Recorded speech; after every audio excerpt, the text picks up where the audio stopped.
네, 이번 시간에는 조선의 수치제도에 대해서 알아보도록 하겠습니다. 지난 시간까지 우리가 외교라든지 정치적인 부분을 봤는데 이제부터는 조선 사람들의 생활에 정말 밀접했던 그런 요소들을 공부해 나가기 시작할 겁니다.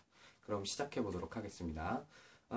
이 고려 말에 신진사대부들, 그 신흥무인 세력이었던 이성계가 신진사대부들에게 경제권을 챙겨주기 위해서 권문세족으로부터 경제권을 뺏어서 챙겨주기 위해서 실시했던 제도가 있었죠. 생각이 안 나면 안 됩니다. 지금 그게 생각이 안 나면 안 되는 겁니다. 그 제도의 이름은 과전법이었어요. 지금부터는 이 과전법에 대해서 조금 더 상세하게 설명을 해보도록 하겠습니다. 과전법이라는 건 전직, 현직 관료들에게 수치권을, 세금을 거둘 권리를 줬던 그런 제도였죠. 근데 이 과전법이라는 건 원칙적으로 세습이 불가했고요. 경기 지역의 땅만 과전으로 수여를 할 수가 있었습니다. 그리고요, 이 과전법 안에 수신전이라는 제도가 있었고요. 그리고 이건 좀 파란색으로 쓸까요?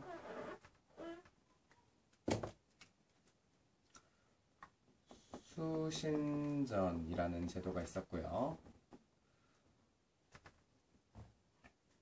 그리고 휴량전이라는 제도가 있었습니다. 휴량전. 이 수신전과 휴량전은요, 이 과전법이 원칙적으로는 세습이 되지 않았는데 수신전이랑 휴량전은 어느 정도 이렇게 세습까지는 아니더라도 가족들에게까지 혜택이 돌아가게끔 만들어준 제도예요. 수신전 같은 경우는 관료가 이제 퇴직하고 죽었을 때 아내에게 그 원래 땅이 100이라고 치면 80 정도를 80 정도의 권한을 줬던 제도고요. 휴량전은 이제 자녀들에게 그 권리를 줬던 제도입니다. 그래서 과전법은 요런 제도들, 요런 걸로 구성이 되어 있었다. 근데 이 과전법을 조선 초기까지 이렇게 실시를 하고 있었는데 계속 실시를 하다 보니까 이게 수신전이나 휴량전 이런 것 때문에 줬던 땅을 그대로 다시 회수할 수가 없는 거예요. 땅은 한정돼 있고 그 땅을 줄 사람은 늘어나는데 걷어오는 땅은 온전하지가 못하는 거예요. 왜냐면 이 수신전이나 휴량전을 통해서 관료들의 가족들한테까지 요 혜택이 돌아갔기 때문에, 그래서 과전법으로 줄 땅이 부족해지는 겁니다. 땅이 부족해진다.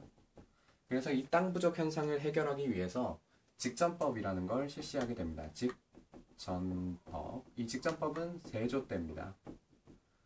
이 직전법의 특징은 뭐냐? 과전법은 전현직 관료들한테 수여를 했죠. 근데 직전법은 현직 관료한테만 수여를 했고요. 그리고 수신전, 휴량전은 저는 없애버렸습니다. 이 직전법을 실시하면서 또 나타난 특징이 뭐냐면요.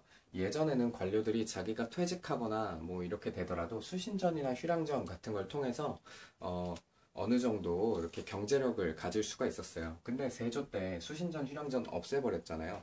그러면 이제 내가 퇴직하면 말하자면 연금을 못 받는 거예요. 퇴직하면 내가 경제적인 수익을 얻을 수가 없는 겁니다.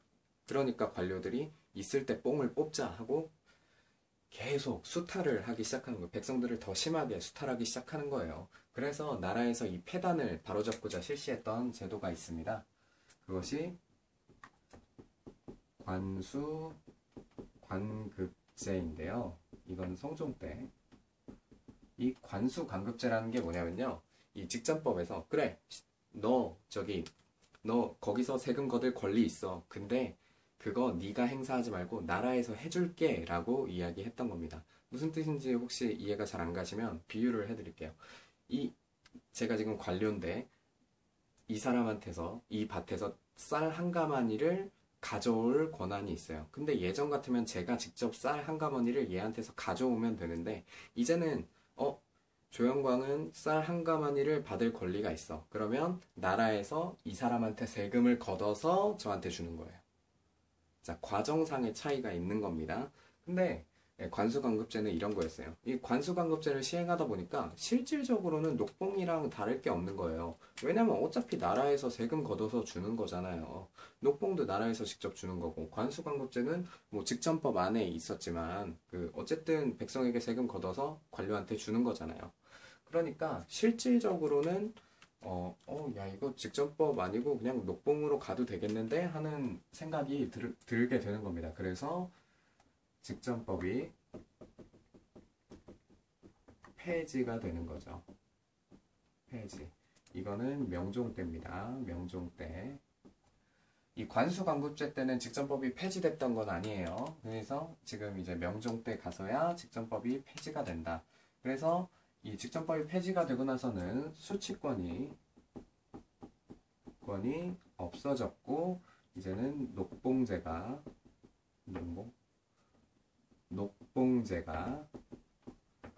본격적으로 시행됐다. 녹봉이라는 건 그냥 나라에서 주는 거예요, 직접. 네, 녹봉제가 본격적으로 시행됐다. 자, 요거는 이제 관료들이 자기의 이제 월급을 받아가는 제도잖아요. 근데 이걸 관리들 입장에서 생각하지 말고 한번 이제 백성들 입장에서 생각을 해보자고요. 과전법 실시할 때 관료한테 세금 내야 되잖아요. 그쵸? 직전법 할 때 관료한테 세금 내야 되는 거예요. 녹봉제 할 때 나라에다 세금 내야 되는 거예요. 어차피 이 제도들은 다 세금 내는 제도다라는 겁니다. 네. 이 제도는 다 세금 내는 제도라는 거예요. 백성들 입장에서 생각해보면. 요거를 전세라고 합니다. 전세. 밭에서 나오는 세금. 자, 그러면 이 과전법이 시행되고 있었을 땐 백성들이 얼마나 세금을 냈느냐? 1결당 30두의 세금을 냈습니다. 1개월이 어느 정도 되냐면요. 3,000평 정도 된다고 생각하시면 돼요. 뭐 그때그때 다르긴 한데 3,000평 정도 된다. 3,000평에서 30두를 내야 된다라는 거 정도 알고 이 정도 기억해 두시고 계시고요. 그리고 이제 세종대왕 때가 되면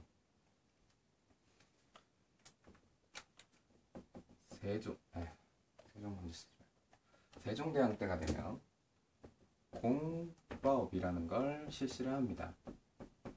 이 공법이라는 건 뭐냐면요. 이제 세금을 걷는 방법이에요. 세금을 걷는 방법. 세금을 어떤 방식으로 걷었느냐? 전분 6등제 그리고 연분 9등제로 나눠서 세금을 걷었는데요. 전분 6등제 같은 경우는 밭전자예요. 그러니까 이 밭에서 얼마나 나왔는지, 연분, 해년자예요.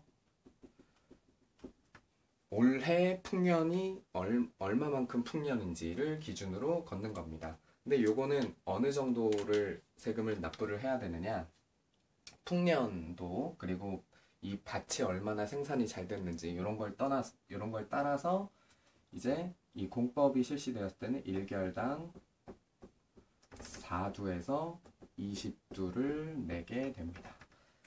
자, 보세요. 세금이 지금 줄어들고 있는 거예요. 근데 이게 줄어들다가 이제 나중 가서는 이제 관습적으로, 관행적으로 아예 최소 세금만 내라. 한 4두만 내라. 5두만 내라. 이렇게 관행적으로 정착을 하게 됩니다. 세금이 지금 계속 내려가고 있는 거예요. 자, 이제 밭에 달린 세금 받고, 그러면 이제 특산물에 달린 세금이 있습니다. 그거를 공납이라고 하는데요. 특산물에 달려있는 세금입니다. 특산물. 이 공납의 특징은 뭐냐면, 이거 파란색으로 쓸게요. 이제 호라는 단위로 세금을 걷는데요. 이 호는요,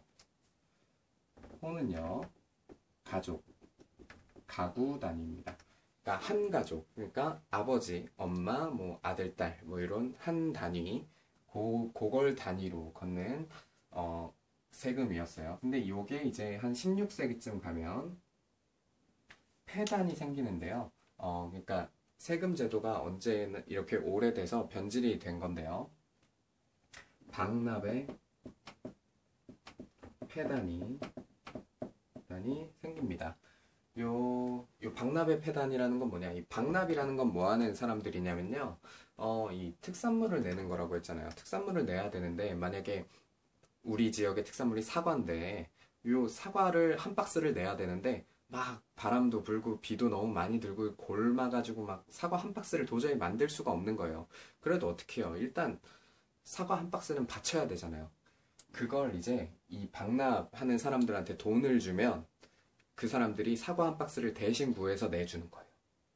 이게 이제 박납인데, 요게 어떤 폐단이 생기냐면, 이 박납들이 뭐 돈을 훨씬 더 많이 받는다거나, 이제 세금 내야 되는 사람들한테, 아니면 아예 그 지역의 수령들이랑 결탁을 해버려요. 그래서 수령들이 막 딴지 걸고 태클 걸어서 이 복납을 안 받아요. 그러고 나서 이 박납하는 사람을 통해서 오는 것만 받는 거죠. 그러면 이 박납하는 사람은 더 이제 더 이윤을 남기려고 더 나쁜 짓을 많이 하겠죠. 그런 폐단들이 생겼습니다. 그리고 이제 공납 다음에 역이라는 게 있었는데요. 역은요, 노동력이에요, 노동력. 그래서 요역이라는 게 있었고, 군역이라는 게 있었는데요. 군역은 말 그대로 군사, 그 요역은 노동력이에요. 뭐 공사를 한다거나 뭐 이럴 때 동원이 되는 게 요역인데요. 이게 군역이요. 군역으로 동원될 일이 사실 그렇게 막 엄청 많진 않아요. 그 외구의 침략이나 뭐 이런 건 많았지만 군역보다는 상대적으로 요역이 훨씬 더 많았거든요. 그러니까 안 그래도 요역이 더 많은데 이 군역도 이렇게 요역화가 됩니다. 군역하러 갔는데 막 공사하고 있고 작업하고 있고 뭐 이런 식으로 되는 거예요. 근데 요 군역의 요역화가 일어나면서 드러난 폐단이 뭐냐? 이제 방군수포의 폐단이 있고, 그리고 대립의 폐단이 있는데요. 이 방군수포라는 건 뭐냐면요. 이때는 돈을 내면 이 군역에서 빠질 수가 있었어요. 요 방군수포라는 건 그때 내는 그 그러니까 포를 이제 두 포 정도를 내면 빠질 수가 있었고, 이 대립은 대출, 그러니까 대리출석 같은 다른 사람 보내는 뭐 이런 거였어요. 근데 여기서도 이제 폐단이 일어나는데, 이런 폐단들 때문에 뭐 도적대가 되고 이런 사람들도 있죠. 뭐 임꺽정이라든지 이런 사람들이 있었어요. 자, 이제 요 파트가 이제 조선 전기의 세금 수치 제도라면, 이제 요걸 갈라서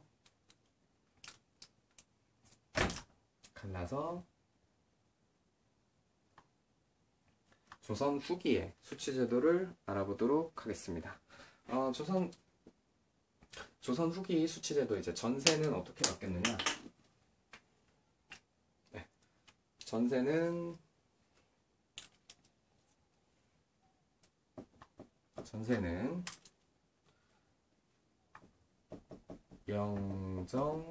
영정법으로 바뀝니다. 이 영정법은 인조 때입니다. 인조 때인데요. 그냥 영원히 정해버린다라고 생각하시면 돼요. 이때는 막 뭐 사두도 내고 뭐 몇 두도 내고 그러다가 관행적으로 막 이제 한 최저세율을 내게 됐다라고 했잖아요. 이때는 아예 그냥 못 박아버립니다. 1결당 4두에서 6두만 내라. 자, 이때까지는 그래도 이 원칙적으로 20두까지 올라갈 수 있었는데, 이제는 6두에서 끊어버리는 거예요. 많이 올라가봤자. 세금이 또 내려간 겁니다. 세금은 지금 계속 내려가고 있는 거예요. 공납은 어떤 식으로 바뀌느냐? 공납은 대동법으로 바뀝니다. 대동법은요, 100년에 거쳐서 시행이 돼요. 이렇게 작은 지역에서부터 출발해서 전국적으로 퍼지는데 100년이 걸리는데요. 광해군부터 숙종 때까지 거쳐서 실시가 됩니다. 이 대동법의 특징으로는요, 1결당 대동법은 얼마나 세금을 냈느냐? 아이고, 이렇게 펜이. 네. 1결당 12두를 내도록 돼 있었습니다. 1결당 12두를 낸다. 근데 이제 기준이 바뀌었어요. 그동안은요, 가족 단위로 세금을 걷었어요. 근데 이제는 땅 단위로. 봐봐, 한 결당 12두라며. 이거는 그냥 한 호에서 얼마를 내는 건데 이제는 한 결당 12두를 내라라는 거죠. 이거는 특징이 생기게 됩니다. 한 결당 12두를 내는 거잖아요. 근데 내 땅이 한 결이 없으면 세금 못 내는 거예요. 그러니까 이제는 부자들이 세금을 더 많이 내게 되는 겁니다. 그거 기억하셔야 돼요. 그리고 이제 12두, 그러니까 쌀로 받았다라는 거잖아요. 근데 나라에서 이제 필요한 물건들을 공납으로 받아왔던 건데 이 공납으로 받으려고 하니까 공납으로 받아서 그동안 나라에서 잠시만요. 문자가 와가지고 죄송해요. 네, 그동안은 이게 필요한 물건들이 있을 때마다 요 공납을 받은 거였는데 필요한 물건들을 공납을 통해서 채워온 건데 이제는 공납을 받을 수가 없는 거예요. 그러면은 이게 쌀로 받은 거잖아요. 이제 공납품, 필요한 물건들을 채워야 한단 말이죠. 그런 것들을 채워주는 사람들이 등장을 하게 되는데 그 사람들을 공인이라고 합니다. 공인. 이 사람들은 이제 상인이에요. 공인이 등장을 했다. 이 공인이 등장한 건 어떤 의미가 있느냐? 상품, 화폐, 경제가 성장했다. 자, 그동안은요, 조선은요, 중농주의 사회였어요. 중농주의. 물론 후기에도 이제 중농주의를 뭐 가지고 있지만 중농주의라는 게 일단 농업을 이렇게 우대하고 상업은 좀 반대로 천대했단 말이죠. 근데 이제는 요 공인이라는 사람들을 통해서 필요한 물건들을 나라에서 사들여야 되는 거예요. 뭘로 사들이겠어요? 돈으로 사들이겠죠. 그쵸? 그러니까 상품, 상품 화폐 경제가. 그리고 이 공인들도 이제 돈으로 받아서 화폐로 받아서 먹고 살 거 아니에요. 그러니까 이제 상품 화폐 경제가 성장하는 계기가 되었다라는 거 기억해 두시고요. 그리고 이 역 같은 경우는 영조 때 균역법으로 바뀌게 됩니다.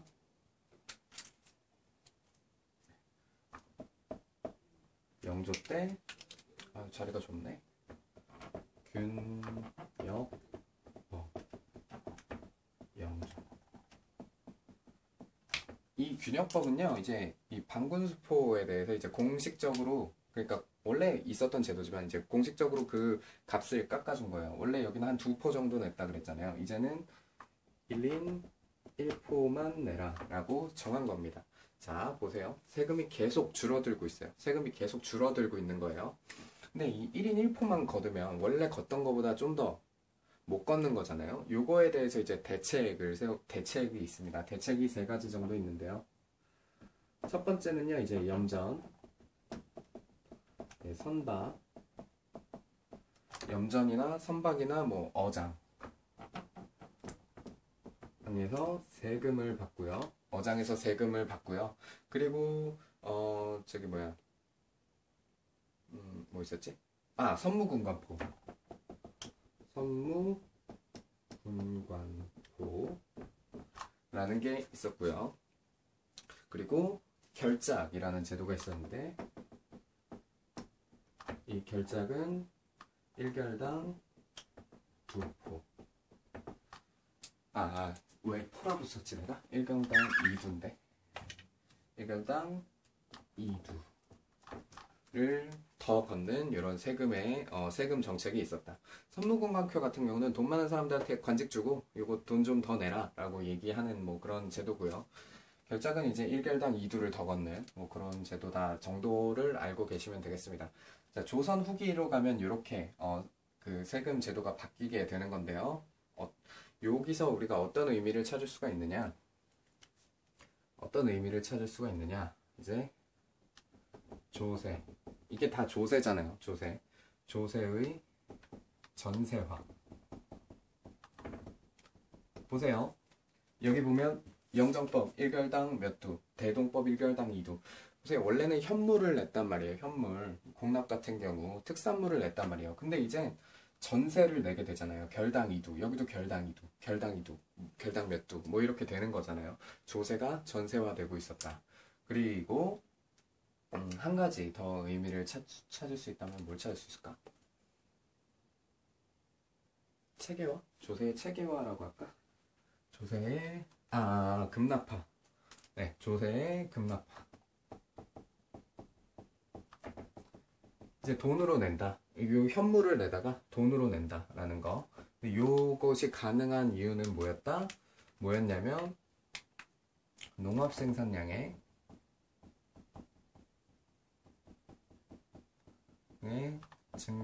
증가 때문에 가능했다라는 겁니다. 보시면요. 세종 때 1개당 내두에서 20도로 확 줄여버리잖아요. 30도에서. 그리고 여기서도 이제 아예 딱 줄여버리죠.